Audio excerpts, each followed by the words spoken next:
ada satu suku lah kelompok masyarakat yang begitu mencintai yang namanya anjing ini, mereka pelihara di rumahnya dan mereka itu tidak boleh potong, mereka tidak makan. Nah, seperti bagaimana menanggapi ini? Ada banyak budaya yang kemudian melakukan hal serupa, bahwa anjing itu adalah anjing sahabat manusia itu sebenarnya frasa dari katakanlah dunia barat sebenarnya, gitu ya. Mereka yang biasa berkelana di padang di mana-mana itu ya sangat berutang pada anjing gitu ya. Karena kalau lihat ceritanya itu biayanya 200 jutaan loh. Betul, betul. Siapa yang dirugikan dari itu? Misalkan gitu ya, nilai kemanusiaan apa yang kemudian terkurangi dari praktik itu? Dibandingkan saya melihat, katakanlah tadi puppy mill, peternakan anjing. Itu kan perlakuannya luar biasa kejam. Sekaranglah waktunya.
Pendengar media Nawacita TV, tetap di acara Sekaranglah Waktunya. Pak Hilman, ini menarik apa yang disampaikan oleh Pak Jeffrey ini. Sepertinya ini Pak Jeffrey ini sahabat dengan yang namanya anjing ini ya. Saya juga sahabat. Sahabat.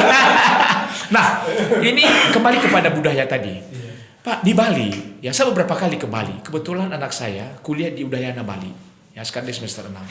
Waktu saya ke Bali, Pak, itu di sekitar kontrakan anak saya itu semua anjing. Dan saya cek, memang di Bali itu ada satu ungkapan bahwa yang namanya anjing itu sahabat bagi orang Bali. Maka jangan heran di kampung-kampung itu satu rumah pasti pelihara anjing. Bisa 1, 2, bahkan bisa 4, bahkan sampai puluhan ini. Nah, bagaimana hal yang seperti ini? Ada satu suku lah kelompok masyarakat yang begitu mencintai yang namanya anjing ini, mereka pelihara di rumahnya dan mereka itu tidak boleh potong, mereka tidak makan. Nah, seperti bagaimana menanggapi ini? Ya sebenarnya mungkin itu ada faktor budaya dan itu tidak eksklusif Bali sebenarnya. Ada banyak budaya yang kemudian melakukan hal serupa, bahwa anjing itu adalah anjing sahabat manusia itu sebenarnya frasa dari katakanlah dunia barat sebenarnya, gitu ya. Mereka yang biasa berkelana di padang di mana-mana itu ya sangat berutang pada anjing gitu ya. Jadi memang kalau analisis budaya itu tidak khas di Bali, tapi di banyak tempat. Mungkin di Jawa juga demikian mungkin pada suatu masa. Tapi kemudian karena budayanya berubah, ada faktor yang lain-lain, gaya hidup kita berubah, sehingga kemudian hilanglah budaya bukan menghormati sebenarnya. Saling menjaga dengan anjing lah sebenarnya. Nggak kemudian mutlak harus disayang-sayang, nggak gitu. Karena faktanya juga adalah bahwa yang namanya anjing kampung itu adalah anjing yang sebenarnya paling ekonomis dan ergonomis. Dia itu adalah anjing yang paling bebas sebenarnya. Bisa makan dari mana aja, kapan aja, mau dan seterusnya gitu ya. Nah, ini saya mau kontraskan dengan situasi saya agak sedikit punya catatan dengan Bang Jeffrey tadi. Mengatakan bahwa anjing bukan hewan ternak. Betul.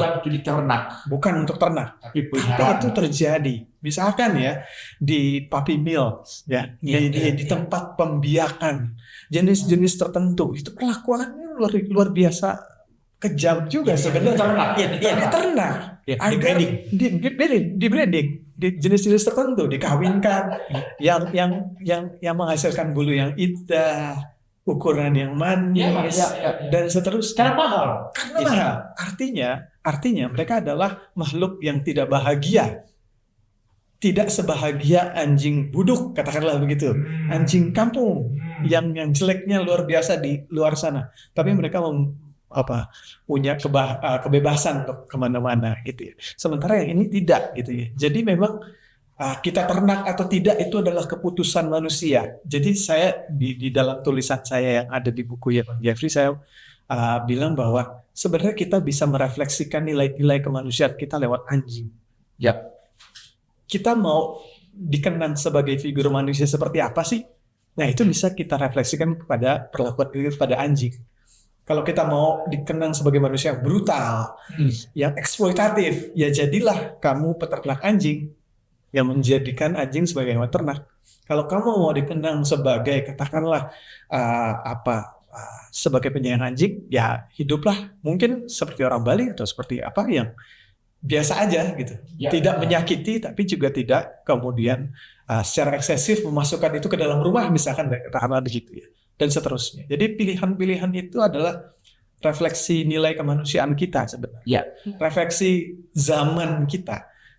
Kita katakanlah 1000 tahun terakhir, Islam masuk 1200, katakanlah 1000 tahun terakhir mungkin kita memperlakukan anjing semena-mena. Tapi sebelum itu mungkin kita memperlakukan anjing baik gitu. Siapa yang bisa memprediksi 1000 tahun ke depan kita memperlakukan anjing seperti apa? Di zaman AI misalkan, kita bisa berkomunikasi langsung dengan anjing dengan menanam chip di otak kita dan otak anjing misalkan begitu ya. Jadi ya nilai-nilai kemanusiaan kita kelak akan diuji di situ. Begitu. Iya.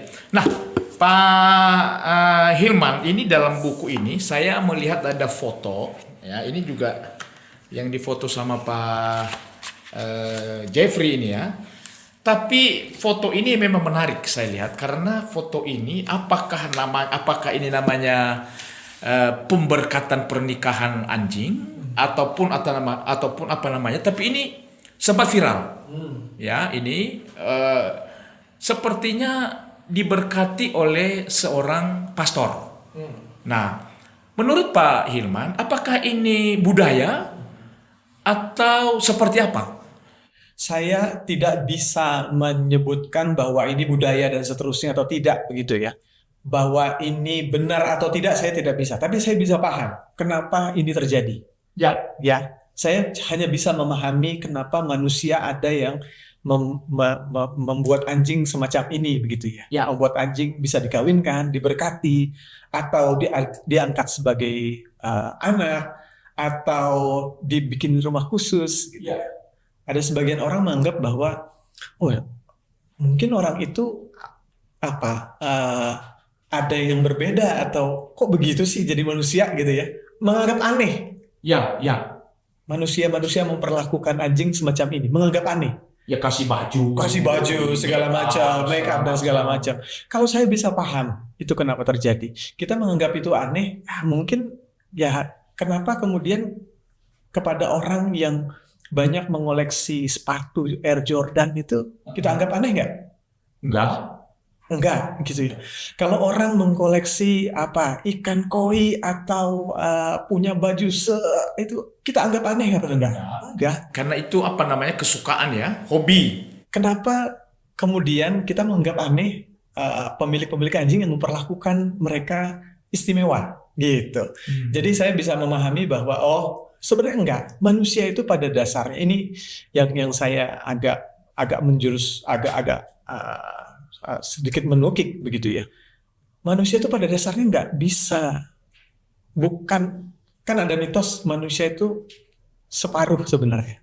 Kita menemukan belahan jiwa itu pada orang lain. Pada pasangan kita. Dalam mitos Jawa misalkan manusia itu belum kita dilahirkan brojol sama ari-ari. Ari-ari itu harus dikubur diperlakukan sebagai pasangan si bayi. Betul. Artinya manusia itu dalam konsep di berbagai macam budaya itu sebenarnya tidak komplit. Tidak penuh.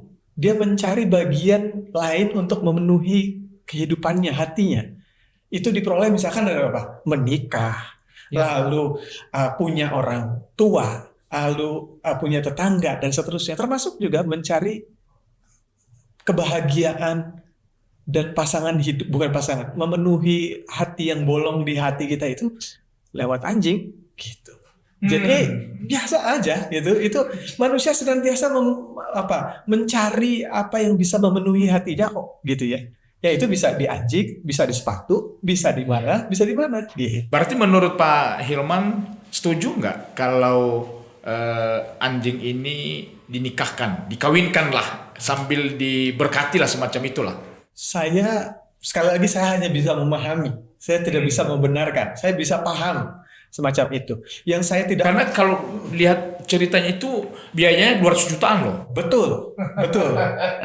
Siapa yang dirugikan dari itu? Misalkan gitu ya, nilai kemanusiaan apa yang kemudian terkurangi dari praktik itu? Dibandingkan saya melihat, katakanlah tadi Puppy Mill, peternakan anjing. Itu kan perlakuannya luar biasa kejam. Iya. Saya lebih mempermasalahkan itu ketimbang yang ini. Iya, Yang ini misalkan tidak ada yang dirugikan satupun. Kesejahteraan hewan itu diperhatikan Iya. dan seterusnya gitu ya. Tapi yang Puppy Mill ini kan luar biasa jahat. Tapi mereka jahat itu untuk siapa? Untuk manusia juga. Karena tingkat demand-nya tinggi kan. Betul. Anjing ras itu tinggi tingkat demand-nya karena itu diternakin. Biar dapat puppy yang lucu, habis itu dibuang. Nah itu juga ada ceritanya di sini. Iya. Nah, Pak Jeffrey, sepanjang sekian tahun lah ya sudah mendokumentasikan tentang anjing. Tapi memang ada bahaya anjing juga. Ya, ada dia bisa membawa penyakit yang rabies dan itu sangat berbahaya sekali. Nah, ini seperti di Bali ya, begitu banyak itu pasti ada saja. Nah, bagaimana menanggapi ini bahwa anjing itu bisa membawa ya katakan penyakit, bisa membawa penyakit bahkan kecelakaan kepada manusia. Bagaimana menanggapi ini? Nah, jadi kayak misalnya satu contoh di Bali. Bali itu salah satu tingkat tertinggi angka rabiesnya di Indonesia. Iya. Ya. Di antara dari provinsi-provinsi lain. Nah, memang di Bali itu kecintaan orang terhadap anjing itu tinggi. Ya. Semua keluarga pasti punya anjing gitu ya. Ya 2-10 ekor sudah pasti gitu. Dan masalahnya adalah ketika anjing di sana kan jarang untuk steril ya, untuk mensterilkan anjing. Jadi banyaklah anjing-anjing ini kawin dan beranak pinak. Akhirnya karena semakin banyaknya, akhirnya anak-anak anjing ini dibuang karena di sana tidak boleh membunuh kan. Dibuang ke pasar, lalu dibuang ke pantai. Nah itu yang saya dapatkan ketika memotret anjing di Bali gitu, tentang anjing di Bali gitu kan. Jadi itulah yang membuat kenapa rabies itu tinggi. Jadi ada anjing akhirnya kan mereka liar ini, Pak. Betul. Akhirnya mereka liar dan dari anjing liar ini mereka nyatu dengan anjing-anjing yang ada di rumahan gitu karena mereka datang gitu kan. Nah, jadi salah satu anjing ini mungkin terkena rabies. Kita tidak tahu nih datangnya dari mana rabies ini. Iya. Nah, akhirnya anjing yang ini juga, yang liar tadi ini, dia datang ke rumah ya, yang anjing bergaul dengan anjing-anjing rumahan gitu kan. Nah, itulah yang membuat angka rabies itu tinggi. Dia mungkin anjing lain gitu. Nah, itulah yang membuat angka rabies tinggi. Walaupun sekarang pemerintah Bali itu sangat gencar untuk memvaksin. Memvaksin rabies itu sangat gencar sekali, gitu. Jadi rabies itu kan suntik rabies itu kan 6 bulan sekali ya. Jadi mereka akan gencar anjing-anjing jalanan itu mereka tangkap, disuntik dan dikasih kalung tanda merah gitu ya. Nah seperti ini. Nah itu disuntik. Tapi ketika sudah ada terjadi kasus rabies, ada kasus gigitan dan diperiksa di lab positif, akhirnya satu desa itu akan dilakukan eliminasi anjing-anjing liar. Jadi akan dikasih tahu, jadi dikasih tahu ke warga bahwa besok akan ada eliminasi. Jadi yang merasa memiliki anjing dimasukin rumah, yang anjing di luar akan dieliminasi. Gitu. Karena dianggap liar dan tidak pemiliknya. Naik tuan lah. Iya. Nah itulah seperti ini. Ditembak ya? Ya, ditembak, disuntik mati. Karena memang tinggi. Jadi beberapa saat itu saya memang mendapati anjing-anjing itu terindikasi rabies sudah diikat, Pak, di rantai, ditaruh di kebun gitu kan, karena biar nggak gigit yang lain gitu. Atau bisa jadi anjing itu memang sebelumnya dirantai karena jaga ladang, ternyata ada anjing lain itu datang untuk anjing rabies itu datang menggigit. Nah, itulah yang terjadi seperti itu. Nah, harusnya ya kita lah sebenarnya warga itu sadar bahwa ketika kita tidak mau semakin tinggi anjing liar, ya kita jangan buang dan kita steril anjing kita gitu. Itu sebenarnya yang harus dilakukan.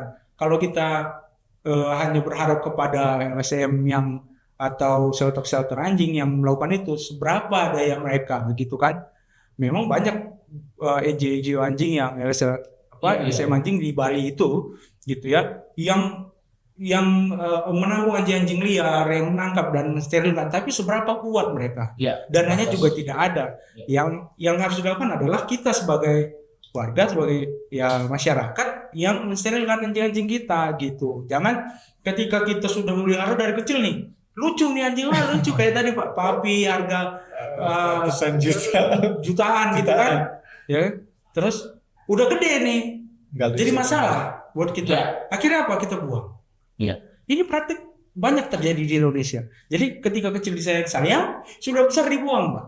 Nah, ini juga yang membuat angka anjing-anjing liar dan akhirnya yaitu yang membuat rabies. Makanya kalau misalnya memang kita mau melihara anjing, ya pelihara dia dari hidup sampai dia mati.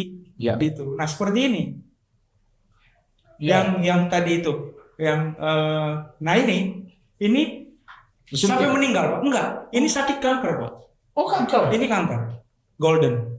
Jadi sebulan sebelum dia berangkat ke Amerika, karena ini kebetulan teman saya, ibu sana, 2 anjingnya meninggal di sini, di Indonesia. Jadi semua sudah diurus. Dia mau pulang karena suaminya orang Amerika, dia akan pulang ke Amerika.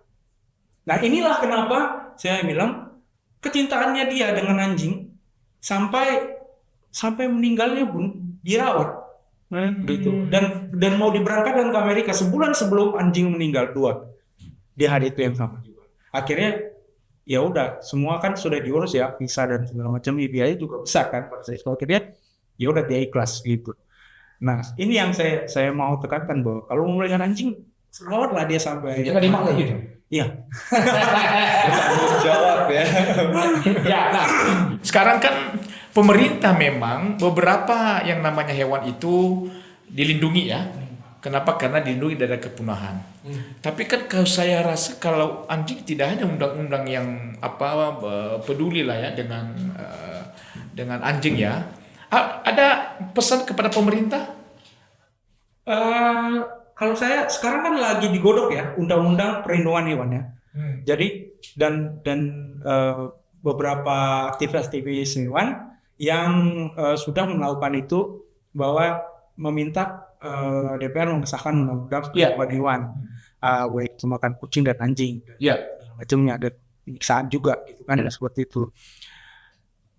Itu lagi digodok, tapi ya pasti sih mulai dari sekarang ini orang sudah mulai takut nih untuk makan anjing karena jadi pidana, dan sudah banyak yang dipenjara gitu kan, sudah banyak yang kena hukuman lah gitu, baik itu di Jawa sendiri dan di Bali gitu kan. Di luar daerah itu belum ada karena belum segencar itu, tapi di Jawa sendiri itu sudah gencar sekali gitu. Ya kita tunggu, mudah-mudahan pemerintah, sebenarnya sih nggak harus pemerintah ya, kesadaran kita sendiri sih Pak, kalau menurutku. Ya, kesadaran kita sendiri bahwa bagaimana melakukan anjing sebagai hewan peliharaan, dan ya kita anggap dia juga adalah makhluk hidup.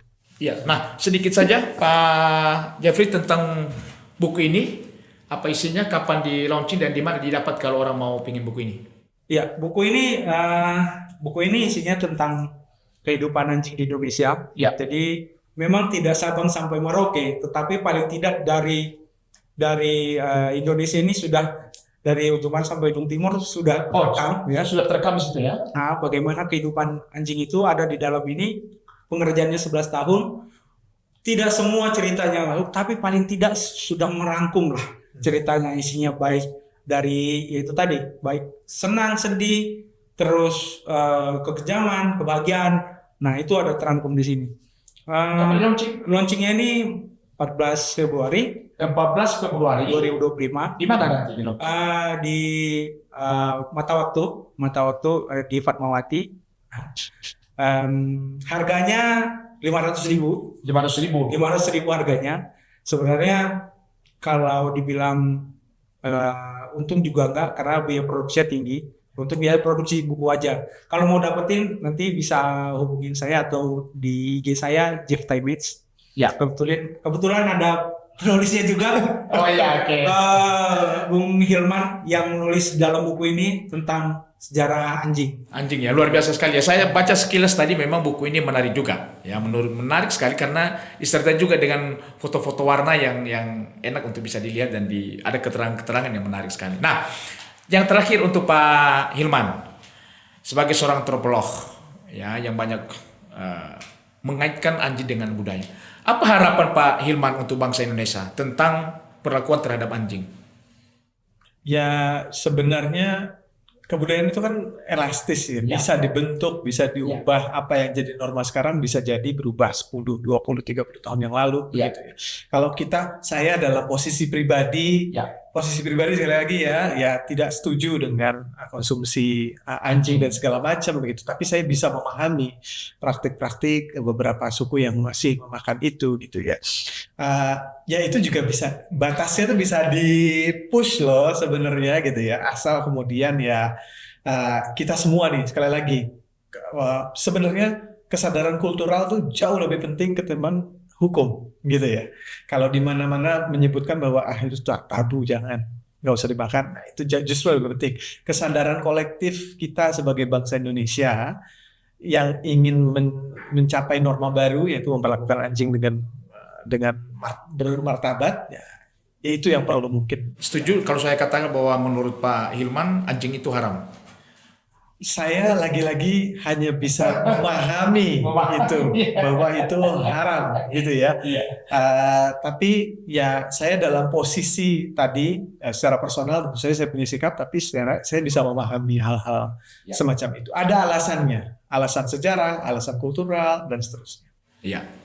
Pesan terakhir dari Pak Jeffrey untuk rakyat Indonesia? Iya. Kalau mau melihara anjing, pelihara dia dari dia hidup sampai dia mati. Walaupun sebenarnya anjing itu sekarang itu dianggap sebagai gengsi, ya. Dia sebagai semakin mahal anjing semakin tinggi gengsinya kita. Nah, tapi kembali lagi bahwa kalau mau melihara anjing sudah harus siap. Jangan cuma senangnya aja gitu. Jadi pelihara dia dari hidup sampai dia mati. Itu aja. Supaya tidak banyak anjing-anjing liar. Dan sayangi dia bahwa dia juga adalah makhluk hidup yang punya hati dan sangat cinta dengan tuannya, dan dia bisa merelakan hidupnya untuk Tuhan. Terima kasih sekali lagi untuk Pak Jeffrey, ya seorang fotografer yang suka berkomentar tentang anjing, dan makasih untuk Pak Hilman ya, seorang budaya yang banyak juga berkecimpung lah ya, memperhatikan khusus tentang anjing ya dan budaya Indonesia. Pemirsa Media Nawacita TV, demikian diskusi saya tadi dengan Pak Jeffrey dan juga Pak Hilman. Semoga diskusi kami hari ini, bagaimana budaya kita kaitkan dengan anjing, kita bisa memahami satu pembelajaran kita semua. Tetap semangat dan salam sehat untuk kita semua. Sekaranglah waktunya.